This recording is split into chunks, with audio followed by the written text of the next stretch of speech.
Si nous sommes des enfants de Dieu, toute notre histoire et notre éducation sont en rapport avec le ciel. C'est une des choses à savoir. Permettez-moi de dire, et que cela soit tout de suite reconnu, que notre instruction et toute notre histoire d'enfants de Dieu est en rapport avec le ciel, et ne signifie pas simplement que nous devrons un jour aller au ciel. Nous sommes en rapport avec le royaume des cieux, par la naissance, par les ressources et par la vocation céleste. Toute notre instruction est en rapport avec le ciel.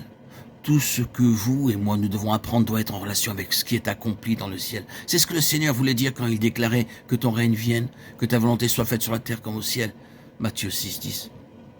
Il y a un grand passage concernant l'instruction des enfants de Dieu pour la prière, qui commence par notre Père qui est aux cieux. Car comme les choses sont dans le ciel aussi, elles doivent l'être ici-bas sur la terre.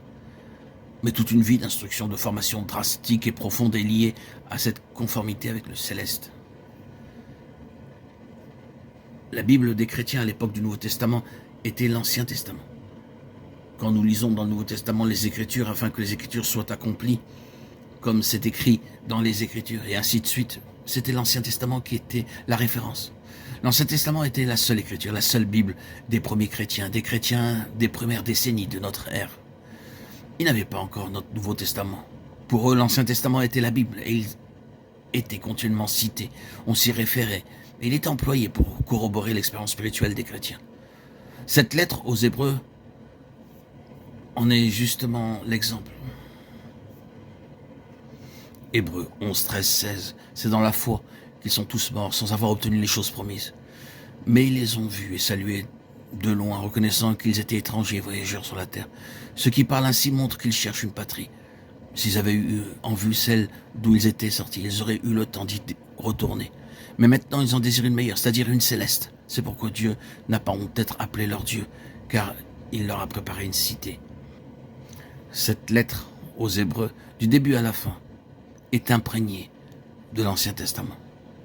Il est sans cesse employé pour illustrer, établir, souligner et donner du sens à la vie spirituelle des chrétiens du Nouveau Testament. Et ce que nous trouvons tout au long de l'Ancien Testament, c'est un pèlerinage. Un pèlerinage en relation avec le ciel.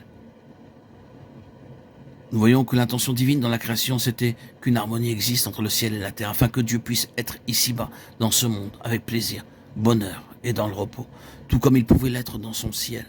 Il le faisait pour son plaisir, il le faisait pour lui-même. Il pourrait aller et venir dans le repos avec une pleine satisfaction et une joie parfaite. Le premier aspect, voyez-vous, c'est que Dieu ait du plaisir à venir dans ce monde qu'il avait créé. Il l'a fait, c'est son œuvre.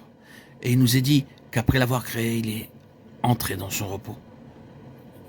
Son repos se trouvait assuré ici-bas, dans sa création.